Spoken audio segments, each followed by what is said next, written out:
बिस्मिल्लाहिर्रहमानिर्रहीम। अस्सलाम वालेकुम नादरीन, आप यूट्यूब चैनल देख रहे हैं। मैं इमरान खान हूँ। नादरीन, खबरें बहुत ज़्यादा हैं, 15 से 20 खबरें, और बहुत तेज़ी से मैं आपको सारी खबरें बताता हूँ। सबसे पहले तो ये है कि आज फिर मुलाकात की कोशिश करेंगे। सुहेल अफरीदी उनका नाम दिया गया पाकिस्तान तहरीक इंसाफ की जानिब से, और कुछ लोग उम्मीद कर रहे हैं कि आज मुलाकात हो जाएगी। देखिए, मुलाकात रोकने के लिए वजूहात जो एस्टेब्लिशमेंट के पास हैं वो तो एक ये है कि फौरी तौर पर कोई तहरीक इमरान खान साहब शुरू ना करवा दें, क्योंकि एक्सटेंशन का मामला फंसा हुआ है और एक आईनी तरमीम भी हो रही है। दूसरी वजह यह है कि पैगामात रोकने या इमरान खान साहब का सख्त बयानिया रोकना है। तो इन दोनों चीज़ों में तो वैसे ही हुकूमत या एस्टेब्लिशमेंट नाकाम हुई है। इमरान खान साहब का अब तक का सबसे सख्त ट्वीट उर्दू और अंग्रेजी दोनों जुबानों में आ चुका है, और ये उनका बयानिया जो है वो एक दिन पहले आ गया। उन्होंने अपनी बहन के जरिए से जो मंगल वाले दिन सारी सूरत हाल बताई और जो बातें उन्होंने की वो नहायत सख्त थी। इसमें उन्होंने आसिम मुनीर साहब को ज़हनी मरीज भी करार दे दिया, और उन्होंने बताया कि बहुत जालिम है और किसी डिक्टेटर ने इतना जुल्म नहीं किया जितना आसिम मुनीर ने किया, और ये अपनी कुर्सी के लिए किसी भी हद तक जा सकते हैं, और जो कुछ भी पाकिस्तान में जुल्म और ज्यादती हो रही है इसके पीछे जो फर्द वाहिद है वो आसिम मुनीर इमरान खान साहब ने करार दिया। और दूसरा, जो सुहेल अफरीदी साहब को पैगाम पहुंचाना था वो पैगाम भी इमरान खान साहब ने पहुंचा दिया। वो सलमान अकरम राजा साहब के जरिए से पैगाम भी चला गया। तो एस्टेब्लिशमेंट को ऐसी कोई कामयाबी तो इसमें नहीं हुई। हाँ, लेकिन चंद चीजें जरूर हैं जो मैं आपके साथ शेयर कर देता हूं कि ऐसा लगता है कि पाकिस्तान तहरीक इंसाफ या उनकी इत्तेहादी जमातें फौरी तौर पर कोई तहरीक नहीं चलाना चाहती। उन्हें बहुत बड़े बड़े बहरान नजर आ रहे हैं, और उन्हें नजर आ रहा है कि हुकूमत अपने बोझ से गिरती जा रही है। ये अवाम को या अवामी मसाइल को हल करने में मुकम्मल तौर पर नाकाम हो गई है। आलमी सतह पर इन्होंने बहुत बड़े बड़े चैलेंजेस ले लिए हैं, बड़े बड़े दावे कर दिए हैं और बड़े बड़े वादे कर दिए हैं। वो पूरे ना करने की सूरत में इनके ऊपर बहुत मुश्किल सूरत हाल पैदा होने वाली है। ऐसे में फौरी तौर पर कोई एहतजाज करके आप इन्हें मदद तो फराहम कर सकते हैं, लेकिन इनके लिए उतनी मुश्किल पैदा नहीं होगी।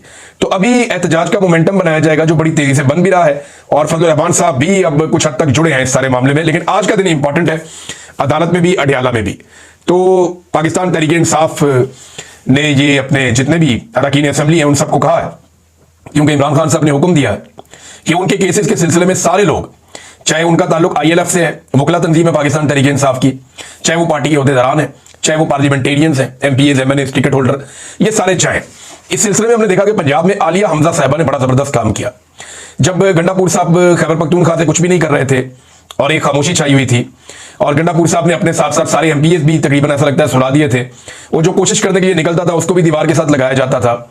तो वो उस वक्त भी आलिया हमजा साहिबा जोर लगा रही थी और वो कोशिश कर रही थी, और उन्होंने पंजाब को काफी हद तक मुतहर्रिक किया है। बदतरीन फसागियत के बावजूद, बदतरीन हालात के बावजूद आलिया हमजा को दाद देनी पड़ेगी कि इतनी सख्त जेल उन्होंने काटी, इतनी तकालीफ उन्होंने बर्दाश्त की।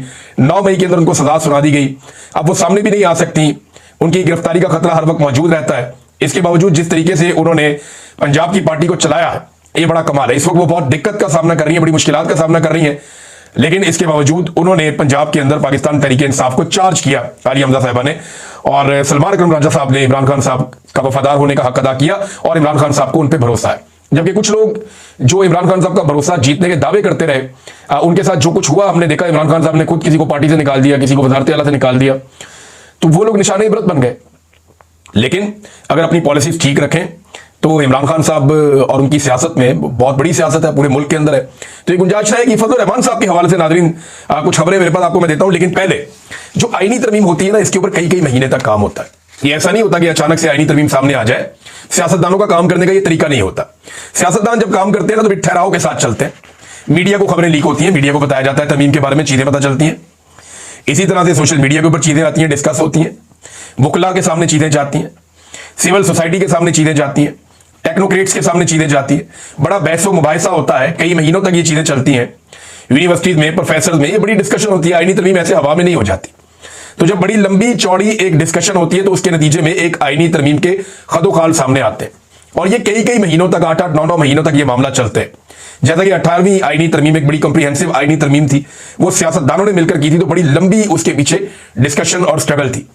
ये जो तरमीम जिस तरीके से 26वीं आई है और जिस तरीके से 27वीं आ रही है, इसे पढ़ने से या देखने से अब तक जो चीजें सामने आई उससे लगता है कि ये एजेंसियों के काम करने का तरीका है, ये सियासतदानों के काम करने का तरीका नहीं है।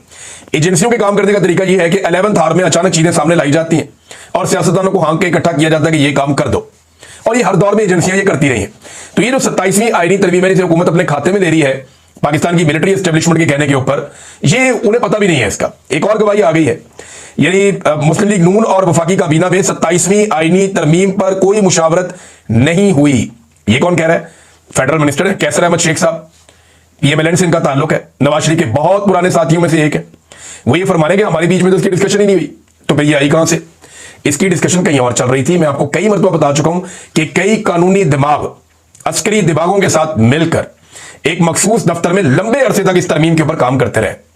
इसके ऊपर बार बार इजलास और मुशावरत होती रही और ऊपर रिपोर्टें भी भिजवाई जाती रही। और जब ये फाइनल हो गया, इसका ड्राफ्ट, सारी चीजें मुकम्मल हो गई, तो फिर हुकूमत को बताया गया कि गेट रेडी, आपको 14 नवंबर तक ये पास करनी है। 14 नवंबर की तो एक डेडलाइन दी गई है, हो सकता है ये एक हफ्ता और आगे चली जाए, लेकिन कोशिश ये है कि 14 नवंबर तक पास करवाई जाए। तो ये सियासतदानों का तरीका नहीं है, ये एजेंसियों का तरीका है जिस तरीके से ये तरमीम लाई गई। अब जरा आप नंबर गेम्स पे नजर मारें तो आपको कुछ चीजें पता चल जाएगी। हुकूमत को जो नंबर चाहिए कौमी असम्बली में इस तरमीम को पास करने के लिए 2 तारीख अक्सरियत, वो 224 का नंबर है। 224 बंदे उनको कौमी असम्बली में चाहिए, लेकिन उनके पास इस वक्त पाकिस्तान तहरीक इंसाफ की मखसूस नशिस्तें मिलने के बाद 237 का नंबर है। यानी अभी भी उनके पास 13 बंदे ज्यादा हैं, 13 एमएनए ज्यादा हैं। बड़े आराम से वो ये तरमीम पास कर लेंगे। फिर सेनेट में जो उन्हें नंबर चाहिए वो 64 है, जबकि हुकूमत के पास इस वक्त जो नंबर मौजूद है वो 61 है। अब हुकूमत को 3 जेयूआई या एएनपी के सेनेटर्स की हमायत दरकार, यानी एएनपी के एमन वली खान साहब हैं, वो सपोर्ट कर दें, को 2 बंदे फजल रहमान साहब की पार्टी से सपोर्ट कर दें। तो फजल रहमान साहब ने तो इस पर सख्त स्टेटमेंट दिया। उन्होंने थोड़े दिन पहले डार साहब कह रहे थे कि हमें 26वीं हजम नहीं हो रही, हम 27वीं कहां से लेकर आएंगे। फिर अचानक से 27वीं सामने आ गई। फिर फजल रहमान साहब ने कहा जो कुछ चीजें सामने आई हैं वो चीजें तो आइन का बेड़ा गर्क कर देंगी, तो हम इसमें नहीं मानेंगे। फिर फजल रहमान साहब ने अपना एक पुराना स्टेटमेंट दोहराया जो उन्होंने 26वीं आईनी तरमीम के वक्त भी कहा था कि इस हुकूमत के पास मैंडेट जाली है, इसे किसी आईनी तरमीम का हक हासिल नहीं है। लेकिन उसके बाद फिर उन्होंने उसी हुकूमत को जिसका मैंडेट जाली था सपोर्ट करते हुए 26वीं आईनी तरमीम पास करवा दी थी। अब 27वीं आईनी तरमीम पे फजल रहमान साहब सेम वही अल्फाज बोल रहे हैं। देखते हैं कि इस मरतबा वो हुकूमत की मदद कैसे करते हैं और उसके लिए क्या बहाना तलाश करते हैं, क्योंकि हमेशा फजल रहमान साहब ने सहूलतकारी की है और वो सहूलतकारी करते चले आए हैं हमेशा। कभी भी उन्होंने हुकूमत को या एस्टेब्लिशमेंट को मायूस नहीं किया, ये उनका एक पुराना तरीकाकार है। अच्छा, एक और चीज मैं आपको बताता हूं, जितनी भी पाकिस्तान में आईनी तरामीम हुई है अभी या कानून साजियां हुई हैं या जितने भी इकदाम उठाए गए हैं हुकूमती सतह पे, खारजा पॉलिसी में ले लें, दाखिला पॉलिसी में ले लें, इन तमाम चीजों का जो महवर है ना, जो उसका जो सेंटर ऑफ ग्रेविटी है, जिसके गिर्द ये सारी चीजें घूम रही हैं, वो इमरान खान है। गौर कर लें आप, यानी जिस लेवल पे ये वादे और दावे करके आ गया अमेरिका के साथ और अपने मगरबी आकाओं के साथ, उनके पीछे जो खौफ है वो इमरान खान है कि भाई पाकिस्तान में इमरान खान ऐसी तैसी फेर देगा अगर हमें ये बैरूनी सपोर्ट ना मिली। तो इस बैरूनी सपोर्ट को लेने के बाद मिलिट्री एस्टेब्लिशमेंट अपने अंदर ये खबर फैलाती है कि अमेरिका का भी ये हुक्म है और हमें ये करना पड़ेगा वरना हमारी तबाही हो जाएगी। लिहाजा वो सबको मनाऊ लेते हैं और फिर वही कार्रवाई डालते हैं जो उनके दिल में होती है। लिहाजा जो कुछ भी आप देख रहे हैं इसमें इमरान खान साहब का खौफ है कि जनाब इमरान खान साहब से इनको खौफ है और उस खौफ की वजह से ये सारे इकदाम उठाने पर मजबूर है। हर दरवाजे पर ये सजदा रेज होने पर मजबूर हो चुके हैं, हर जगह पे जाके झूठ बोलते हैं, कभी कानून साजियां करते हैं, कभी आईनी तरमीम करते हैं, लेकिन जो भी करते हैं इमरान खान के खौफ से करते हैं। इनको अल्लाह का खौफ होना चाहिए, अल्लाह से डरे और वो चीज करें। देखिए जो पीएमएलएन और पीपल्स पार्टी भी कर रहे हैं ना मिलकर, एक बात आप ध्यान में रखिएगा कि ये अपने पांव काट रहे हैं, अपने पांव पे कुल्हाड़ा मार रहे हैं। ये जिस शाख पे बैठे हुए उस शाख को काट रहे हैं, ये पार्लिमान को कमजोर कर रहे हैं। हर सियासतदान की ताकत पार्लिमान से आती है, ये पार्लिमान को कमजोर कर रहे हैं। हर सियासतदान जो है वो अवामी मैंडेट के साथ आता है, अवाम उसकी ताकत होती है, ये वहां पे भी अपनी ताकत को कमजोर कर रहे हैं, ये डिक्टेटर्स को मजबूत कर रहे हैं। मिसाल के तौर पे यहां पे एक तजवीज है, मैं आपके सामने रखता हूं। ये जनाब तजवीज साबिक अटॉर्नी जनरल अशतर साहब, ये पीएमएलएन के भी हैं और बहुत करीब है एस्टेब्लिशमेंट के भी। उन्होंने फरमाया, ये जियो न्यूज के मुताबिक, ये जो आर्टिकल 243 है जिस पे कोई बात नहीं कर रहा, क्यों नहीं कर रहा आगे चल के बताता हूं। आर्टिकल 243 में तरमीम के हवाले से तजवीज दी है कि एक चीफ ऑफ डिफेंस स्टाफ होना चाहिए, एक ऐसा ओहदा होना चाहिए जिसके नीचे तमाम फोर्सेस के इदारे हों। इस जुमले में बड़ी लंबी कहानी है। मैंने जो इस जुमले का मतलब निकाला वो ये है कि ये एक ऐसा ओहदा बनाने जा रहे हैं कि तमाम फोर्सेस के इदारे, फोर्स में तो पुलिस भी आती है, पेपरा भी फोर्स है, एफआईए भी एक फोर्स है, इसी तरह और बहुत सारी फोर्सेस हैं पाकिस्तान में, यानी आपकी जो पैरामिलिट्री फोर्सेस हैं वो भी फोर्सेस हैं, एफसी भी एक फोर्स है, उसके अलावा आपका बेशुमार फोर्सेस हैं पाकिस्तान में, दर्जनों हैं। लेकिन ये तमाम फोर्सेस एक कमांड के नीचे आ जाएं तो इसका मतलब है कि पाकिस्तान के आर्मी चीफ को, फील्ड मार्शल को इतना मजबूत करेंगे कि पुलिस समेत सारे इदारे उनके नीचे काम करेंगे और वो उनसे अहकामात लेंगे, तो सुबह ही खुद मुख्तारी तो होगी खत्म। अमन अमान का मसला जो है वो सूबे के हाथ से निकल कर कहीं और चला जाएगा और फिर हर चीज को कंट्रोल किया जाएगा, जिसकी लाठी उसकी भैंस। वैसे भी पाकिस्तान में यही है, लेकिन अगर ये काम हो जाता है तो फिर बात कहां से कहां जाएगी, ये आप देख लीजिएगा। मोहम्मद मालिक जर्नलिस्ट हैं, उन्होंने 2-3 चीजें और बताई, रोजाना की बुनियाद पर इक्का दुक्का चीजें अब सामने आ रही हैं इस तरमीम को लेकर। वो कहते हैं जी असेंबली की मुद्दत 6 साल कर देंगे। 6 साल छोड़ें, 10 साल करें, 10 साल असेंबली की मुद्दत करें, अपने अपने 10 साल पूरे करें, 10 साल या 20 साल करें असेंबली की मुद्दत। इन्होंने कौन सा दोबारा इलेक्शन लड़के वोट लेकर आना है? ये तो जिस दिन पाकिस्तान की आवाम ने डंडा उठाया और इनकी तशरीफ पे लगाया तो उस दिन पाकिस्तान ठीक होगा। ये इलेक्शनों से पाकिस्तान ठीक नहीं होना, इलेक्शन तो इनको चोरी करना आ गया। इलेक्शन से पाकिस्तान अगर ठीक होता तो पाकिस्तानियों ने 8 फरवरी 2024 को इलेक्शन से पाकिस्तान ठीक कर दिया था। पाकिस्तान की आवाम ने पाकिस्तान की एस्टेब्लिशमेंट के माथे पे शिकस्त लिख दिया था बड़ा बड़ा करके, और जब तक ये रहेंगे वो शिकस्त इनके माथे पे पड़ी जाएगी, साफ नजर आती है। लेकिन हुआ क्या? वो माना ही नहीं गया इलेक्शन। तो इलेक्शन आप 10 दफा करवा लें, रिजल्ट वही आएगा। 6 साल बाद क्या 60 साल बाद करवा लें इलेक्शन। एक्चुअल ये है कि जब अवाम डंडा उठाएगी और इनकी तबीयत साफ करेगी, उस दिन फिर पाकिस्तान के अंदर अवामी मैंडेट का एहतराम होगा। उससे पहले आप जो मर्जी करें, कहते जी अब 6 साल मुद्दत कर देंगे, अगला इलेक्शन जो है वो निगरान हुकूमत नहीं करवाएगी, बल्कि जो हुक्मरान होंगे उस वक्त के वही करवाएंगे। ये शहबाज शरीफ की हुकूमत होगी, उसी में इलेक्शन हो जाएगा। अमेरिकन सिस्टम ये लेकर आना चाह रहे हैं। और पहले भी कौन सा शहबाज शरीफ क्या बेचता है इलेक्शन में, या नवाज शरीफ क्या बेचता है? फैसला तो एस्टेब्लिशमेंट ने करना होता है, निगरान हुकूमत हो या ये हुकूमत हो, क्या फर्क पड़ता है? तो ये अब तरामीम की जा रही है चीजों को ज्यादा कंट्रोल करने के लिए, कि मैक्सिमम चीजों को कंट्रोल कर लिया जाए और चीजें इनके हाथ से निकले ना। अच्छा, एमन वली खान ने एक बड़ा इंटरेस्टिंग स्टेटमेंट दिया, मैं आपको पढ़ के इसलिए सुनाना चाहूंगा कि ये स्टेटमेंट अगर पाकिस्तान तहरीक इंसाफ का कोई बंदा देता तो दहशतगर्दी में अंदर हो जाता। यानी बड़ा आम सा स्टेटमेंट देते हैं अहमद जवाद साहब। ये बड़े मुतदल आदमी है, बड़े अच्छे इंसान है, और इनकी तहरीर में बड़ी शाइस्तगी भी होती है, अक्सर मैं कह रहा हूं। और ये साबिक नेवी ऑफिसर है, साबिक पाकिस्तान तहरीक इंसाफ के सेक्रेटरी इत्तलात भी रहे हैं। अब उन्हें साइबर क्राइम एजेंसी ने गिरफ्तार कर लिया।